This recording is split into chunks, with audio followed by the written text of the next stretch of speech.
Mikael Möller, Björn Andersson och Erik. Svampabanan hit nummer 3.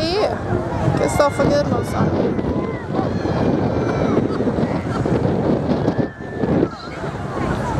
30 sekunder slutspelare och börjar det.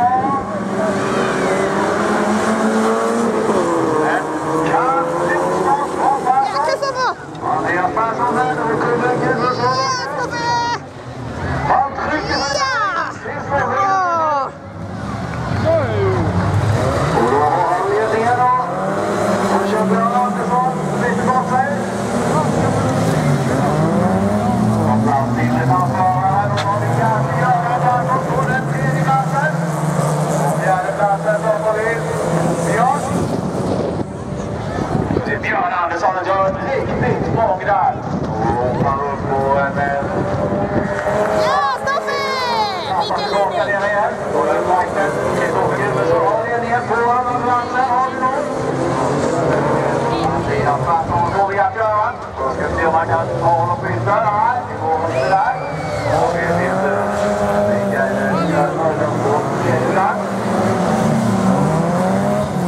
Mikael Möller och så och skjuter nu en kanon. Ja, Björn Andersson tvingas kasta in handduken. Kristoffer Gudmundsson, där kastar vi och så sida vid sidan. Ja, Göran Persson och Aktor Frihet. Ja, Göran behåller farten. Ja, vi tar nu av andra platsen. Nu ska vi se Persson gå tillbaka. Andreas Persson och Göran Persson. Ingen fight som ger går upp i raden. Stötsar upp och får Göran sätter inte millimeter. Men det blir silversvarare. Andreas Persson med den lilla askan och sen kommer Göran tillbaka. Och sen kommer även till Grundin som kommer på benen. Faller Vajakan. Nu ska vi se. Ja, Kristoffer Gudmundsson.